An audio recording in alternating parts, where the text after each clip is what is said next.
Shabbat Shalom, tema da mensagem dessa semana, dessa paraxá, é evidências.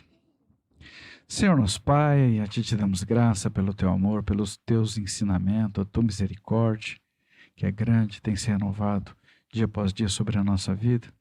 Me ajude, me capacite a passar essa mensagem para cada um dos meus irmãos, irmãs, e todos possam receber a porção, a parte que cabe a cada um deles, do seu coração, e ter a vida transformada pelo Senhor. Nos ajude a estarmos atentos, apercebidos, como a história se repete ao longo dos anos, mas tudo está verdadeiramente registrado nas Tuas Escrituras, porque o Senhor é verdadeiro. Bechenshour Mashiach, que assim seja. Tema da mensagem, evidências. Yaakov, da mesma forma que a maioria das pessoas fazem nessa terra, dependendo da situação, dependendo da pressão, opressão, os desafios, ele tomava decisões baseadas em evidências. Algumas fortes evidências, é verdade. Suposições. Um campo perigoso. Nós somos fortemente motivados por situações que demonstram evidências. Entretanto, mesmo uma grande evidência pode nos conduzir ao engano, ao erro, e nos arremessar em sofrimentos, às vezes intensos. Hoje o Senhor Hashem deseja nos ministrar sobre os perigos de tomarmos uma decisão errada, baseado em conclusões provenientes de evidências no campo da suposição. Ainda que diante de fortes evidências, principalmente em momentos de pressão. Nós, brasileiros, mais do que outros povos nessa terra, nós somos treinados a interpretar uma pergunta ou uma situação e concluir com uma ação ou com uma resposta. Vamos entender isso um pouco melhor. Imagine uma pessoa encontrar um colega de trabalho bebendo água, próximo ali do bebedouro na empresa onde ele trabalha, e perguntar para o colega: o que você está fazendo? Muito possivelmente o colega responderá que está trabalhando em algum projeto, preparando algum relatório, enfim, ocupado com alguma coisa ali, e vai responder dessa forma. Por quê? Porque ele está interpretando o que foi perguntado a ele.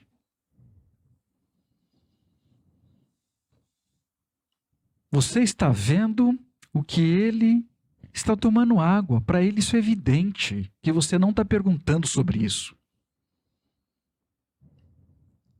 Agora, se você passar por uma mesma situação em uma empresa nos Estados Unidos, o colega responderá que está tomando água. Porque eles não interpretam absolutamente nada. Normalmente eles não ficam supondo as coisas e se empenham para trabalhar com fatos e não com suposições.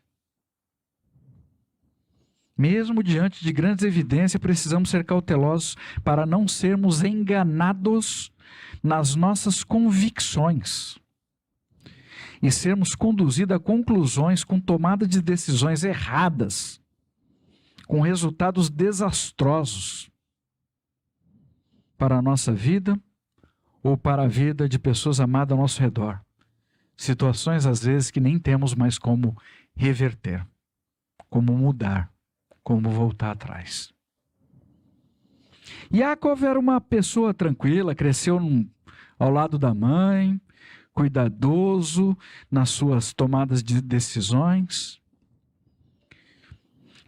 Até para se casar, ele aguardou a instrução dos seus pais, de onde encontrar a mulher correta. Quando Yaakov foi enviado para longe de sua família, para permanecer na casa do seu tio Labão, com o objetivo de preservar sua vida, ele não questionou. Um filho obediente às instruções de seu pai. Felizes são as pessoas que têm os seus pais para orientá-los no caminho da preservação da vida, no caminho do Senhor. E felizes são os pais cujos filhos são obedientes. E para as pessoas que por algum motivo não têm alguém para orientá-las nas suas tomadas de decisões, que o Senhor possa orientar estas vidas, conceder a elas sabedorias com entendimento para as tomadas de decisões de forma correta e com maturidade. Que possamos aprender com os erros de outras pessoas, que possamos atingir nossa maturidade, a nossa estatura perfeita, que é esperada diante do Senhor, e sermos poupados de sofrimentos desnecessários de passarmos nessa terra. Importante ressaltar sempre, precisamos desejar receber e separar tempo para buscarmos as instruções do Senhor para as nossas tomadas de decisões.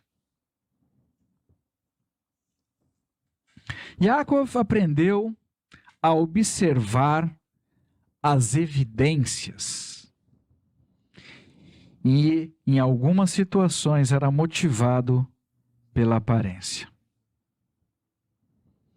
Alguns estudiosos acreditam que Leia e Rahel, primas de Yaakov, eram gêmeas. Não sabemos, mas o livro de Bereshit, Gênesis capítulo 29, versículo 17, menciona uma situação nos olhos de Leia que fazia com que Rahel fosse vista pelas pessoas como sendo muito mais bonita, muito mais atraente aos olhos.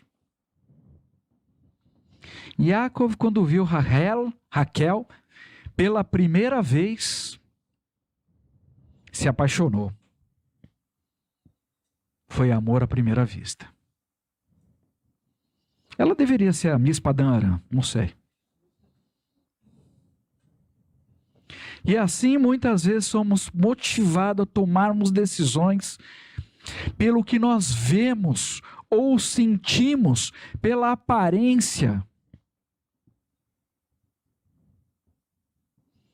Mas a beleza que existe no interior, no coração das pessoas, somente Hashem conhece. Aconselho que todos os solteiros e solteiras prestem atenção e se lembrem deste ensinamento. O que é essencial à nossa vida normalmente estará invisível aos nossos olhos. Mas, se estivermos sensíveis à presença do Senhor, nós vamos poder ver e sentir o invisível com o nosso coração. Pessoas que se casaram motivadas por uma aparência, hoje vive uma vida de aparência. Vou repetir. Pessoas que se casaram motivadas por uma aparência, hoje vivem uma vida de aparência. Que Hashem possa transformar os corações, restaurar esses casamentos e nos livrar de uma vida de aparência. Somente o Senhor, Hashem, pode conduzir a vida de um homem para encontrar a mulher adequada, assim como fez com Eliezer, o servo de Avraham, ao encontrar Rivka de forma sobrenatural como esposa para Yitzhak. E você, mulher, com o coração disposto para servir, esteja pronta. Com os desejos corretos no seu coração, como fez Rivka, para que você possa ser rapidamente encontrada. Eu sei bem o que eu estou falando. O Senhor me conduziu a encontrar minha Sara. Hashem tem o melhor para o seu povo e Ele conhece o nosso coração. Dentro das possibilidades de escolhas que temos, claro, que nós possamos escolher confiar e obedecer às instruções do Senhor e certamente caminharemos pelo sobrenatural de Hashem nessa terra. Yaakov se apaixonou por Rahel. Amor à primeira vista. Entre o povo antigo, era uma prática o marido pagar um dote, um valor em espécie a seu futuro sogro, para se casar com a filha dele. E Yaakov não tinha recurso, estava sem dinheiro. Então decidiu trabalhar 7 anos para pagar o dote a Labão, por Raquel. Depois que Yaakov concluiu o pagamento, com um trabalho duro, com um trabalho árduo, Labão nem tocava no assunto. Queria, mas esqueceu o acordo. Yaakov precisou cobrar o tio para ele cumprir a parte dele. As coisas estavam dando sinais sobre a confiança e a credibilidade naquela relação. Chegado o grande dia do casamento, Yaakov tinha certeza absoluta que estava se casando com Rahel. Afinal, este tinha sido o acordo. Isso era evidente no entendimento dele. Embora a esposa estivesse totalmente oculta pelos trajes de noiva, pela cobertura do véu no rosto, não passava na mente de Yaakov que ele poderia estar se casando com uma outra pessoa. Como assim? Léa não era a noiva, mas estava no vestido da noiva. Labão não agiu com honestidade, Yaakov agiu com ingenuidade. Yaakov consumou a união e somente no outro dia é que chegou a surpresa. Yaakov percebeu o que havia acontecido, descobriu que havia desposado a mulher errada. A altura delas, assim como a compleição física, deveria ser muito parecidas, eu acredito. Talvez tivesse até o mesmo timbre de voz, não sei, para dizer eu aceito. Dessa mesma forma, muitas pessoas têm sido enganadas em toda a terra por verem e acreditar em situações com evidências estruturadas sobre mentiras.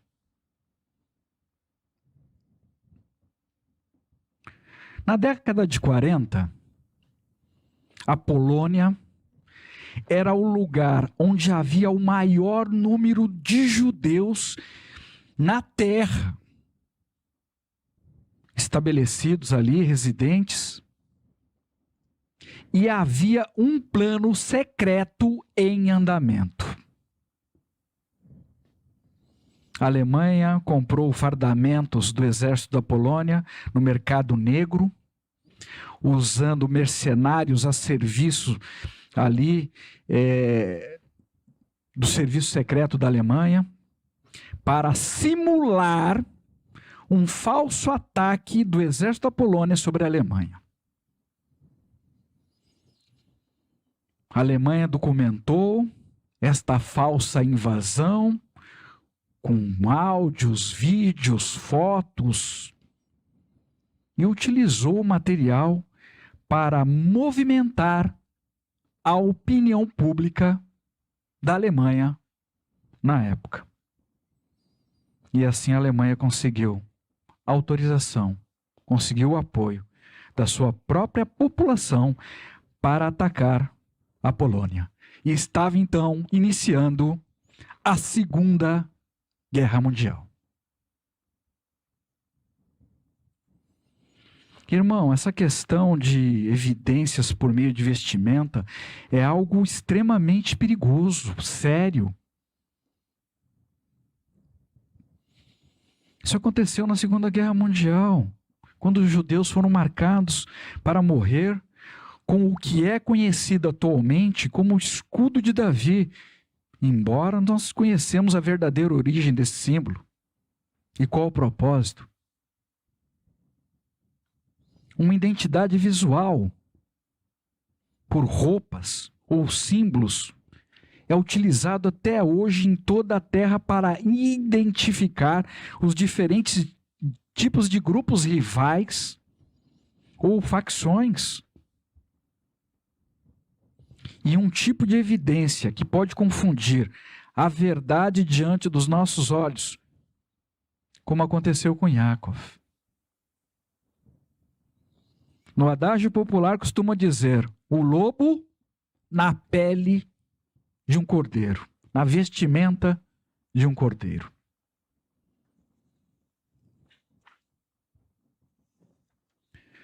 A história se repete continuamente. Precisamos ser cautelosos com as evidências diante dos nossos olhos. Precisamos parar, buscar o Senhor e apresentar o que nós estamos observando. Senhor, eu estou vendo essa situação. Isto é de fato o que está ocorrendo. Como o Senhor está vendo o que está acontecendo? Às vezes eu tenho a impressão que nós estamos em um imenso teatro, em um imenso laboratório, com consequências reais e muitas vezes graves, danosas, sobre a vida das pessoas. Alguma delas sem volta. Yaakov não sabia que existia outra pessoa por trás daquelas vestes.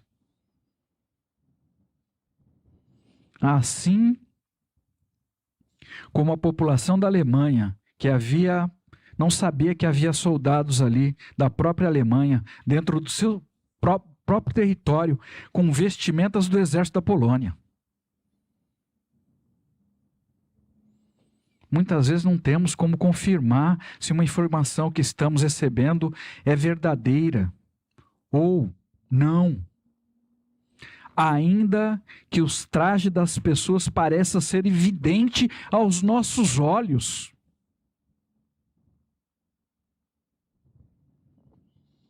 O fato é que depois que aconteceu essa situação de engano com o nosso patriarca Yaakov, o povo de Israel aprendeu algumas coisas. E adotou como prática assinar a Ketubá somente depois de ver o rosto da noiva e certificar que está de fato se casando com a mulher correta.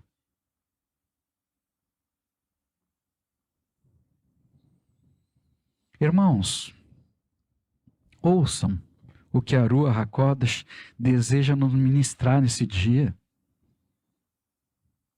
É importante que sejamos cautelosos para tomarmos as nossas decisões, principalmente baseadas em evidências, como sendo verdadeiras. Que possamos parar, buscar do Senhor, para saber a verdade. Se não tivermos como comprovar a veracidade do que está sendo apresentado, que a gente possa ser cauteloso, que nós possamos nos empenhar para remover toda e qualquer esfera de dúvida, ainda que estejamos diante de situações com fortes evidências. Do contrário, poderemos estar sendo conduzidos a equívocos que podem trazer transtornos desnecessários para a nossa vida. No caso de Yaakov, Léa, a esposa que ele não escolheu para se casar, ainda acabou sendo uma boa esposa. E no final, depois de conhecê-la, Yaakov escolheu ser sepultado ao lado dela. Que Hashem nos ajude a não sermos enganados nem confundidos com tudo que está acontecendo nessa terra, com que tem sido apresentado aos nossos olhos como sendo verdadeiro, porque somente Hashem é verdadeiro. Agora, para você meditar, pense no que eu vou falar.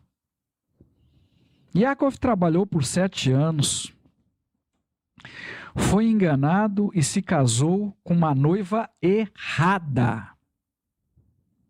É possível que este mundo, muito em breve, como noiva, vai ser enganada e receber o noivo errado por 7 anos. Para você pensar sobre isso. Sinais. Embora cada um de nós temos sido alertados continuamente que o verdadeiro Mashiach da casa de Israel, Yeshua, virá como um relâmpago que sai do Oriente e mostra-se no Ocidente, como descrito no livro de Matitiahu, Mateus capítulo 24, versículo 27, assim será a vinda do Mashiach sobre as nuvens, como descrito no livro de Matitiahu, Mateus capítulo 26, versículo 64. O nosso encontro com Yeshua se dará nos altos céus, no soar do último shofar. E o Senhor nos deixou esses sinais para que nós não sejamos enganados mesmo diante de fortes evidências. Ainda que seja diante de sinais e maravilhas. Não vá lá, o Senhor não está lá. Yaakov provavelmente estava com toda a atenção dele consumida com o casamento. Naquele dia que provavelmente esqueceu até de orar ao sair de casa. Senhor, meu Deus, me guarde a mim, meu casamento, minha noiva, nos livre de enganos, mentira, nos livre de toda e qualquer situação que possa trazer algum tipo de tristeza nos nossos corações. Nós não podemos esquecer de orar para nada.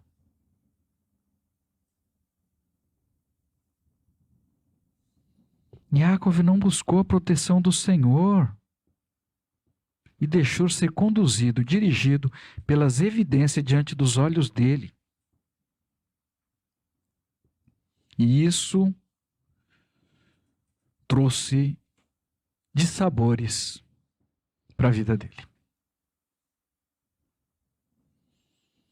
Ó casa de Jacó, levante os olhos às portas acima de nossas cabeças, diz o Senhor.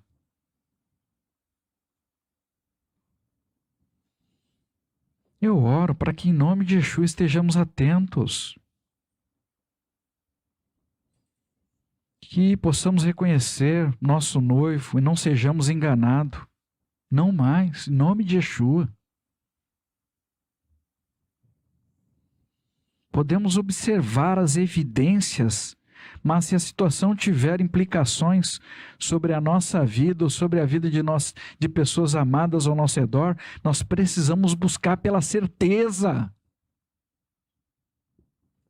Precisamos buscar pela confirmação do que o Senhor tem de fato para a nossa vida.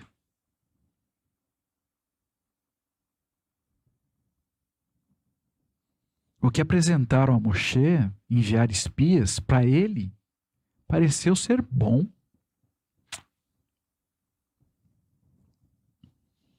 Yeshua nos orientou a observarmos as evidências, aquilo que poderia ser visto, mas também vigiar e orar. Foi em uma dessas observações que Jacob percebeu que o rosto do seu sogro Lavan não era mais favorável a ele. Bereshit, Gênesis capítulo 31, versículo 4 e 5. Então Jacob mandou chamar Rahel e Leia e as fez vir ao campo onde estava seu rebanho e disse a elas: pelo modo que seu pai olha para mim, percebo que ele sente algo diferente ao meu respeito. No entanto, o Deus de meu pai está comigo. Ele observou o que estava ocorrendo. É importante que façamos observações ao que está ocorrendo ao nosso redor. E que sejam observações verdadeiras. Não apenas uma impressão criada pela nossa indignação, pela nossa imaginação. Pessoas estão passando por problemas o tempo todo e precisamos tomar o cuidado de não achar que o problema é conosco. Por uma impressão ou ainda que seja por uma pequena evidência. Uma pessoa que está passando por lutas ou desafios pessoais pode até nem perceber o que está ocorrendo ao redor dela. No caso de Jacob, a observação dele com relação aos olhares estranhos do tio era real. E ele buscou saber do Senhor o que fazer. E o Senhor falou com ele. Bereshit, Gênesis capítulo 31, versículo 13. Sou Deus de Beitel, onde você ungiu a coluna com óleo, onde você fez um voto a mim. Levante-se agora, saia dessa terra e volte para a terra onde você nasceu. Uma instrução clara, simples e bem objetiva.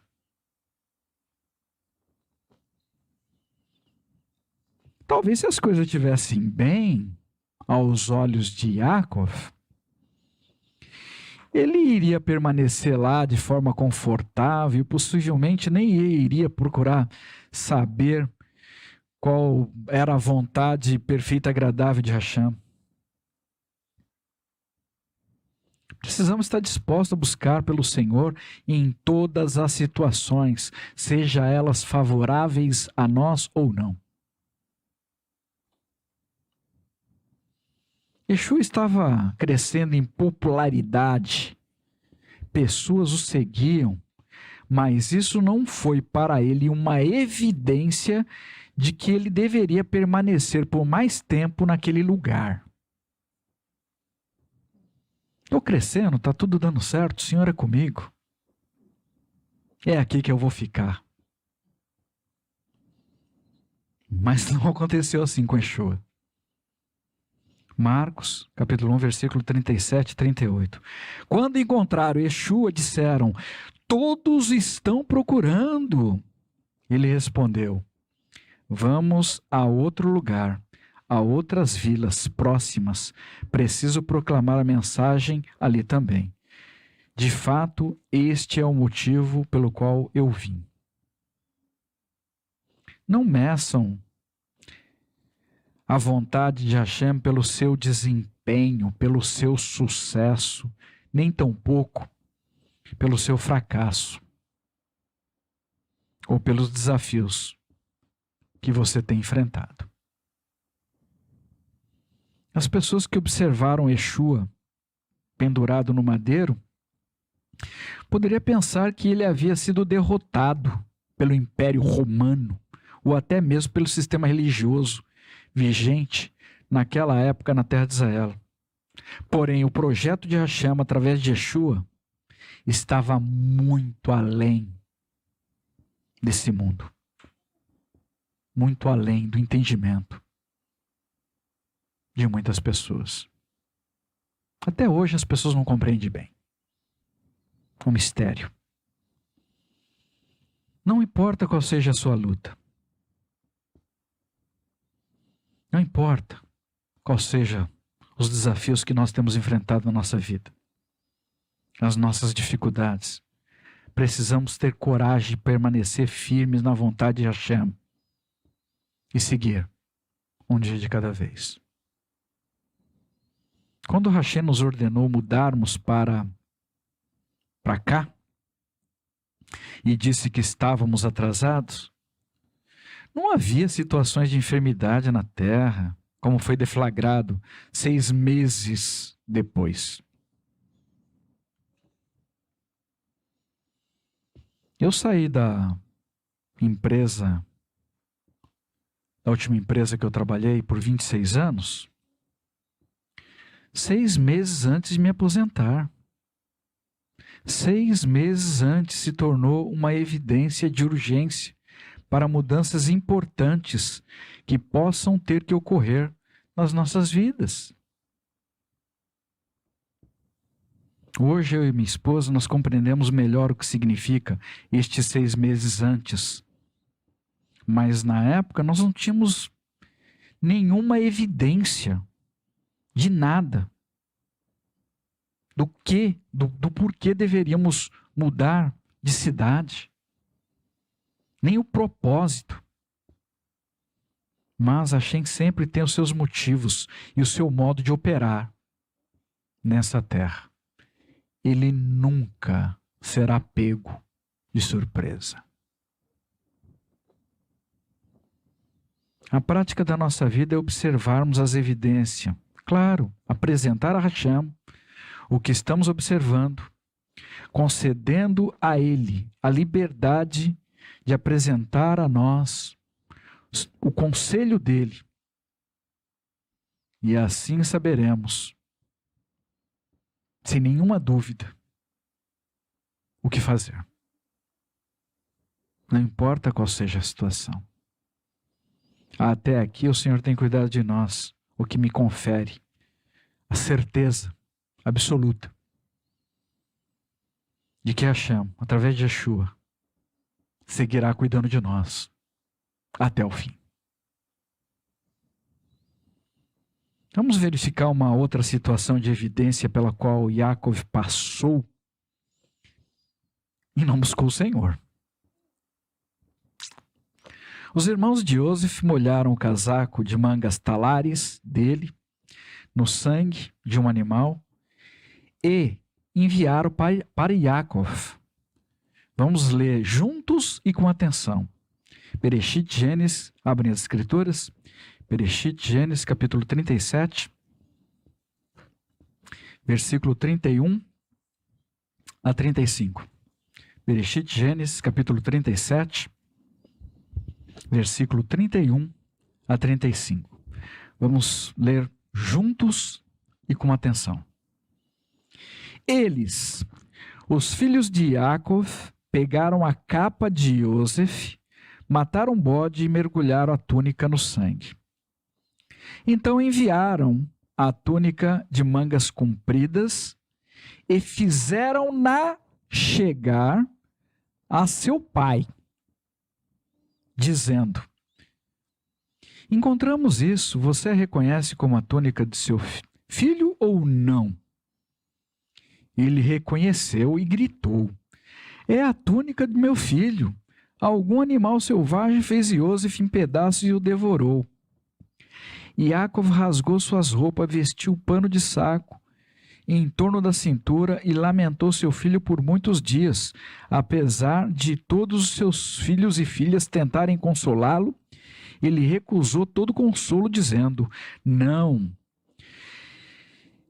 descerei à sepultura a meu filho lamentando. E seu pai chorou por ele.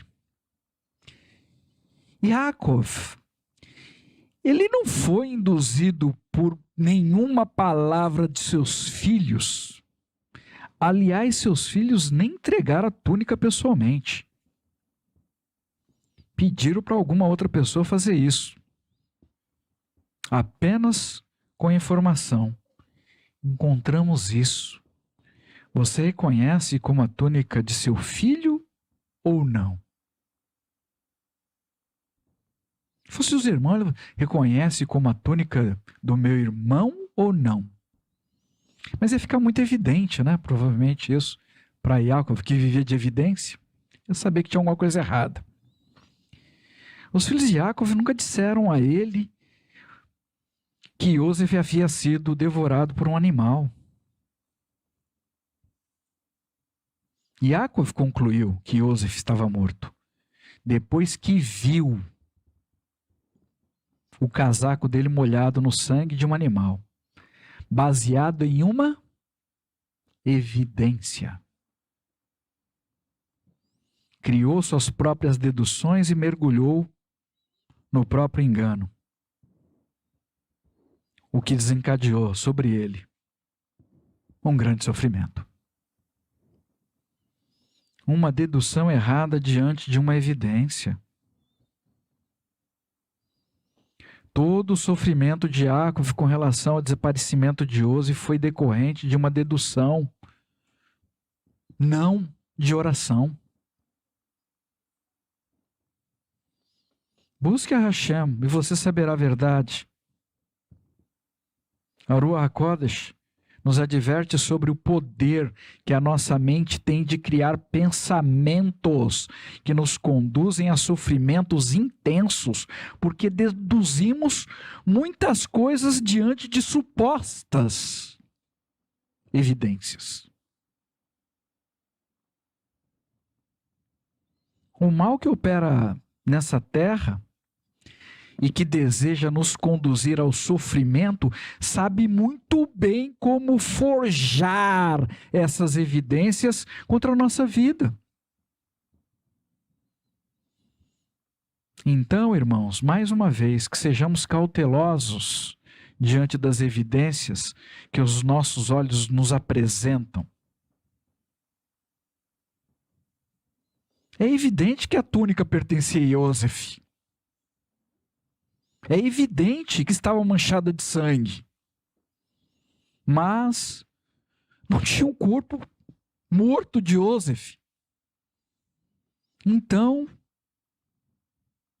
havia evidência de que ele poderia estar vivo.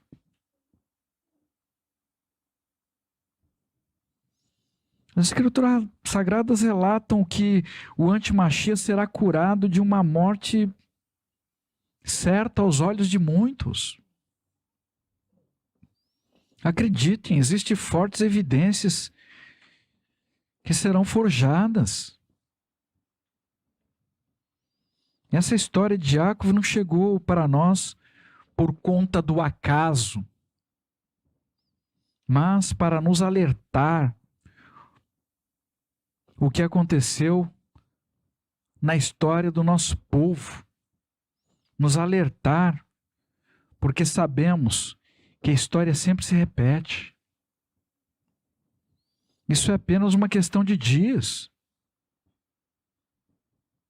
Que o Senhor nos guarde de todas as nossas conclusões, ainda que diante de fortes evidências, em nome de Yeshua, nosso Mashiach. Muitas pessoas têm sofrido muito em toda a terra, com prejuízos reais na saúde, prejuízos emocionais, prejuízos financeiros, por causa de falsas evidências ou evidências forjadas pelo adversário, pelo inimigo das nossas almas, com o propósito de causar sofrimento e dor. E nós fazemos o resto do trabalho para ele com as nossas próprias deduções, com as nossas próprias suposições. Por outro lado, existem relatos que são reais e que nós não acreditamos. Consideramos fabulosos em demasia, até para ser verdade. Muitos relatos nas Escrituras Sagradas são fortemente questionados, como o nascimento sobrenatural de Yeshua, os milagres efetuados por Hashem através de Yeshua, pelo poder da Ruach HaKodesh, a ressurreição de Yeshua, entre tantas outras coisas. Alguns livros são considerados como alegóricos. Eu particularmente já vi tantas coisas sobrenaturais provenientes do Senhor, com experiências pessoais. E eu encorajo a cada um de vocês a buscarem por essas experiências, cada um de vocês. E vocês encontrarão e entenderão o que eu estou dizendo. As pessoas têm muito mais facilidade em acreditar no que é mal, em fake news, possivelmente produzidas até por inteligência artificial, do que acreditar no que é bom, produzido pelo poder sobrenatural de Hashem. E são nessas condições que surge o adágio popular: isto é bom demais para ser verdade. Algumas pessoas utilizam até as escrituras. De Nazaré pode sair alguma coisa boa? Não acreditam.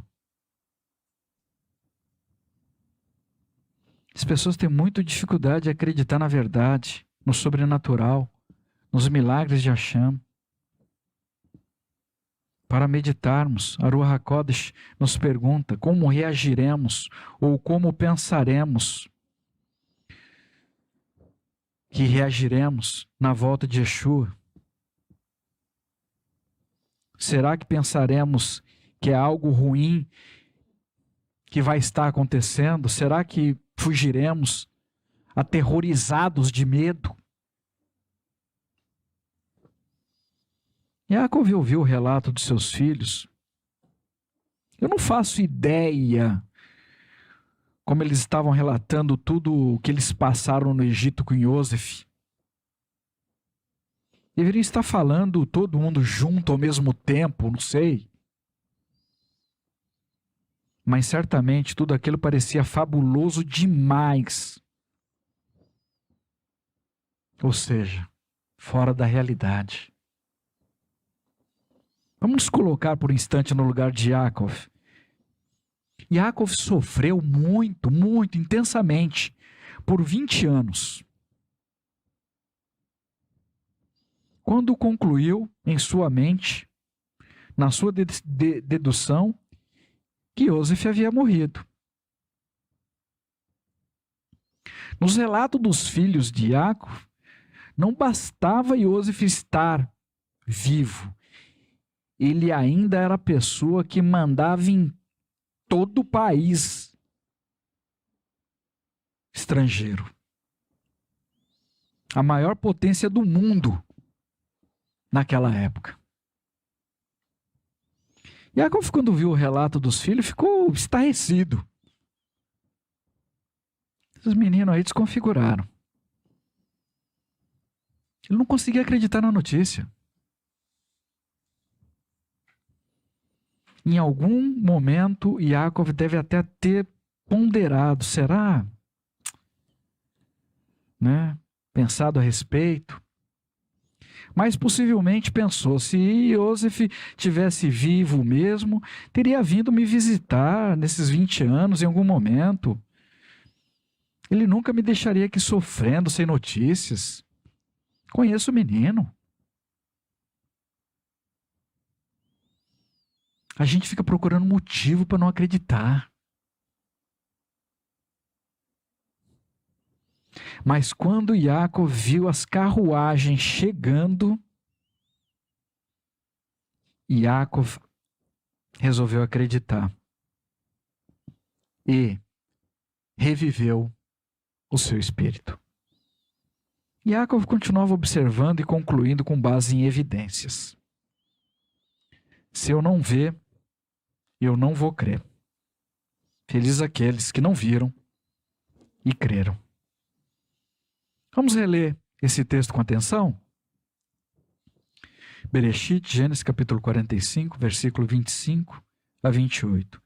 Desse modo, eles, os filhos de Yaakov, subiram ao Egito e entraram na terra de Canaã e chegaram a Yaakov, seu pai. Eles lhe disseram, Yosef ainda está vivo e ele é o regente de toda a terra do Egito. Ele ficou estarrecido com as notícias. Não conseguia crer nelas. Por isso eles lhe contaram tudo o que Yosef disse. Mas apenas, somente ao ver as carroças enviadas por Yosef, o emblema do Egito, para levá-lo, o espírito de Yaakov começou a reviver. Israel disse, chega, meu filho Yosef ainda está vivo. Devo ir vê-lo antes de morrer. Yaakov não conseguia mais confiar nos filhos, não conseguia mais ter motivo e esperança para viver desde a notícia da perda de Yosef. Yaakov havia morrido no espírito dele. E a Ruach HaKodesh diz que existem muitas pessoas desta mesma forma no nosso meio hoje. Muitos questionam o tempo que estamos vivendo, choram suas perdas, perdas de entes queridos, pessoas amadas, perdas de saúde, perda de emprego, prejuízo financeiro. Estão desfalecidos em seus espíritos, mas Hashem deseja reviver a sua vida com ou sem evidência. Para nós fecharmos, permita que a presença do Mashiach Yeshua fale com você, ao seu coração, ainda que você não possa vê-lo. Acredite.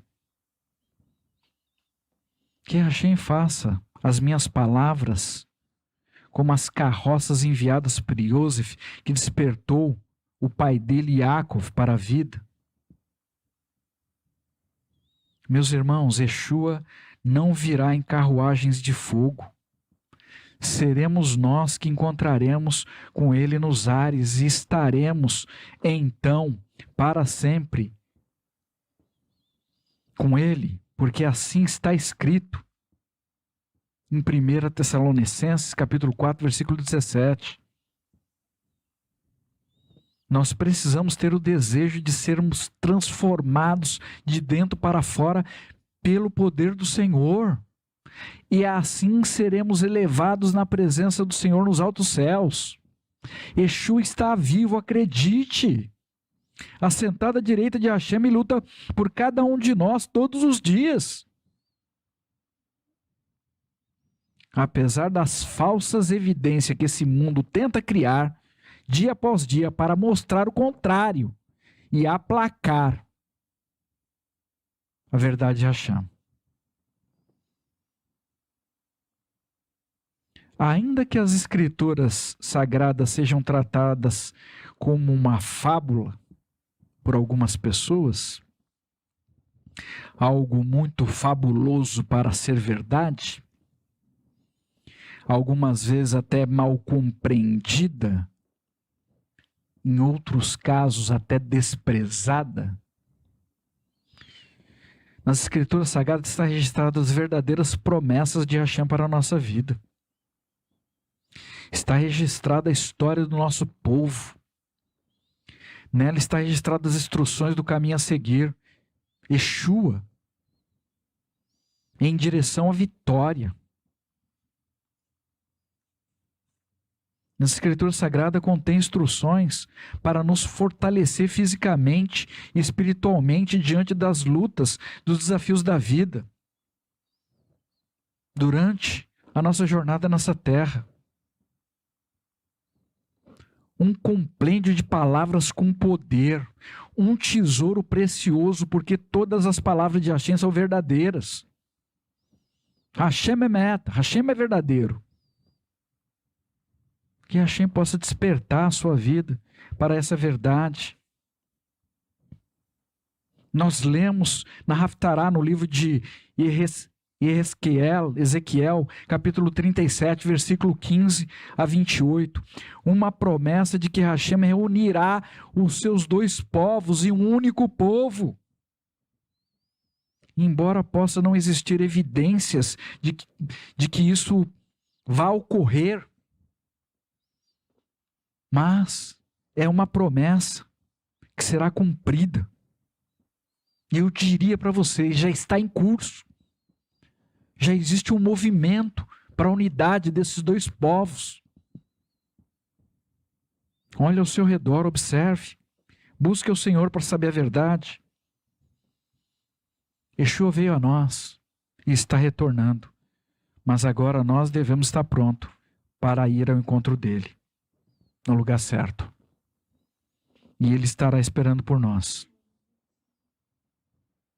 Que Hashem nos conceda forças para perseverarmos com alegria, sem desfalecer, até o fim, até o último homem.